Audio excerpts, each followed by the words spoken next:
Hi friends, welcome to Hessey world. ఎంతో టేస్టీగా ఉండే మామిడికాయ చెరువు చేపల పులుసు అండి. చాలా టేస్టీగా ఉంటుందండి. మీరు కూడా ఈ రెసిపీని ట్రై చేసి ఎలా వచ్చిందో లైక్ చేయండి, కామెంట్ చేయండి, అలాగే మా ఛానల్ని సబ్స్క్రైబ్ చేసుకోండి ఫ్రెండ్స్. ప్రాసెస్ స్టార్ట్ చేద్దామండి. ఈ విధంగా చెరువు చేప ముక్కల్ని బాగా శుభ్రంగా కడిగి పక్కన పెట్టుకున్నానండి. చూడండి ఫ్రెండ్స్, చేపల పులుసు ఎంత కలర్ఫుల్గా ఉందో చూస్తుంటేనే నోరూరుతుంది కదండి. అయితే ఇంకెందుకంటే ఆలస్యం, ప్రాసెస్ స్టార్ట్ చేద్దామండి. ముందుగా నేను ఫిష్ మసాలా ప్రిపేర్ చేసుకున్నానండి ఇంట్లోనే. ఈ మసాలా పౌడర్ని నేను మరొక వీడియోలో మీకు షేర్ చేస్తాను ఫ్రెండ్స్. ఈ విధంగా ఫిష్ మసాలా పౌడర్ని చేసుకొని నేను ఒక కంటైనర్లో స్టోర్ చేసుకున్నానండి. ఇప్పుడు ముందుగా శుభ్రంగా కడిగి పెట్టుకున్న చేపల ముక్కల్లోనికి కొద్దిగా పసుపు అండ్ కారము, సాల్ట్ వేసి కలిపి ఒక 10 to 15 మినిట్స్ పక్కన పెట్టుకుంటున్నానండి. ఇప్పుడు కొద్దిగా ఉల్లిపాయల్ని ముక్కలుగా కట్ చేసుకొని మిక్సీ పెట్టుకొని పక్కన పెట్టుకున్నాను. కొన్నేమో ఉల్లిపాయలు ముక్కలుగా పెట్టుకున్నానండి. కొన్ని ఉల్లిపాయలేమో పేస్ట్ చేసి పక్కన పెట్టుకున్నాను. అలాగే 2 టమాటాలను కూడా మిక్సీ పట్టి పక్కన పెట్టుకున్నానండి. ఇప్పుడు స్టవ్ పై ఒక కడాయిని పెట్టుకొని దానిలో 4 టేబుల్ స్పూన్స్ వరకు ఆయిల్ని యాడ్ చేసుకున్నాను. అవి ఆయిల్ హీట్ అయిన తర్వాత 2 కట్ చేసుకున్న పచ్చిమిర్చి, అలాగే ఒక 2 ఆనియన్స్ ముక్కలుగా కట్ చేసుకొని వేసుకొని ఫ్రై చేసుకుంటున్నానండి.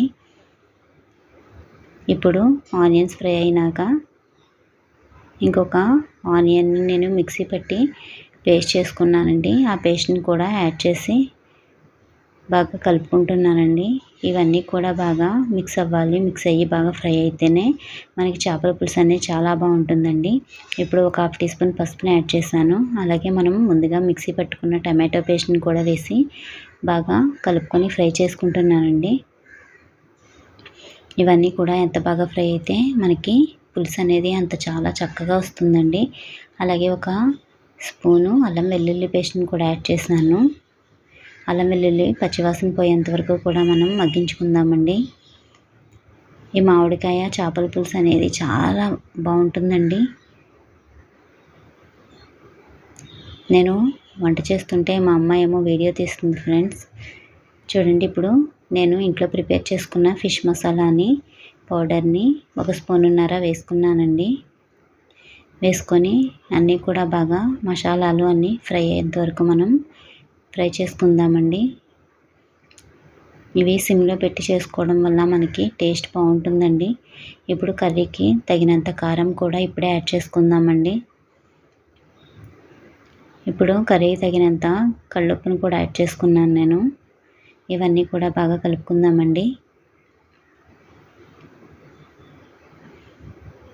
ఈ విధంగా అన్నీ కలుపుకొని ఇప్పుడు మనం అన్నీ కూడా బాగా ఫ్రై అయినాయి కదండి. ఇప్పుడు మనం ముందుగా కలిపి పెట్టుకున్న చేప ముక్కలను కూడా యాడ్ చేసుకొని ఒకసారి మిక్స్ చేసుకుందామండి. మనం చేప ముక్కలు వేసిన వెంటనే కలుపుకుంటే ఏం అవ్వపోవండి, చక్కగానే ఉంటాయి, ఏం చితికిపోవు. మనం వేసిన ఒక 10 to 15 మినిట్స్ లోపల అయితే మనం కదపకూడదండి. మనం వేసిన వెంటనే కదుపుకోవచ్చు. ఇప్పుడు చేప ముక్కలు వేసి కలుపుకున్నాం కదండి. ఇప్పుడు చింతపండు రసాన్ని ఒక పెద్ద సైజు నిమ్మకాయ ఇంత చింతపండుని తీసి నానబెట్టుకొని పక్కన పెట్టుకున్నానండి. ఆ జ్యూస్ని ఇప్పుడు ఈ చేప ముక్కల్లోకి వేసుకుంటున్నాను. ఇప్పుడు ఒకసారి బాగా కలుపుకుందామండి.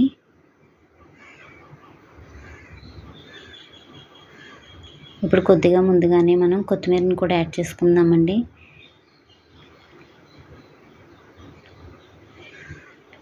దీనివల్ల కొత్తిమీర వేయడం వల్ల నీచు వాసన అనేది రాదండి.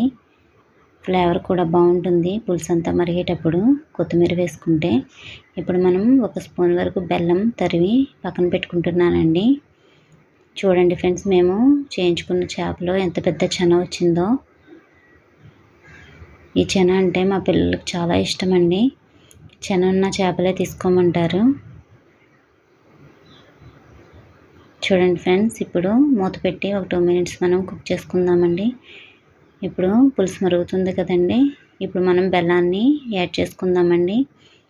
యాడ్ చేసుకున్న తర్వాత మనం ఒక మామిడికాయని తీసుకొని ఈ విధంగా పైన చెక్కు తీసుకుని పక్కన పెట్టుకున్నానండి. ఇప్పుడు పెద్ద సైజు ముక్కలుగా కట్ చేసుకున్నాను. నేను మామిడికాయ మొత్తం వేయట్లేదండి, ఒక హాఫ్ మాత్రమే తీసుకున్నాను. ఎందుకంటే చింతపండు పులుసు వేసాను కదండి. మామిడికాయ, చింతపండు పులుసు వేసుకుంటున్నాను కాబట్టి నేను మామిడికాయ ఫుల్గా తీసుకోలేదండి, ఒక హాఫ్ మాత్రమే తీసుకున్నాను. ఈ విధంగా పెద్ద ముక్కలుగా కట్ చేసుకున్న మామిడికాయని యాడ్ చేస్తున్నానండి. ఇప్పుడు అంతా కూడా నెమ్మదిగా కలుపుకుందాము, గరిటె పెట్టుకోకుండా.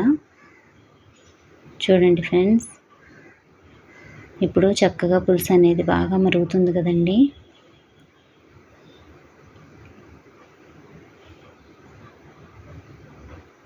చూడండి, నెమ్మదిగా కలుపుకోవాలండి, లేకపోతే విరిగిపోతాయి చేప ముక్కలు అనేవి. చూడండి చెన్న అనేది ఎలా ఉందో చూడండి ఫ్రెండ్స్, చక్కగా ఉడికినాయి కదండి. మామిడికాయ ముక్క చూద్దామండి ఉడికిందో లేదో. ఇంకా కొంచెం ఉడకాలండి లైట్గా, ఇంకొక 2 మినిట్స్ ఉంచుదామండి. ఈ రెసిపీ అయితే చాలా టేస్టీగా వచ్చింది ఫ్రెండ్స్. చూడండి, మామిడికాయ ముక్క అన్నీ ఉడికిపోయినాయి, పులుసు కూడా దగ్గర పడిందండి. చూడండి, చేప ముక్క బుర్ర అండి, మా చిన్న పాపకి ఎంతో ఇష్టం అండి చేప బుర్ర.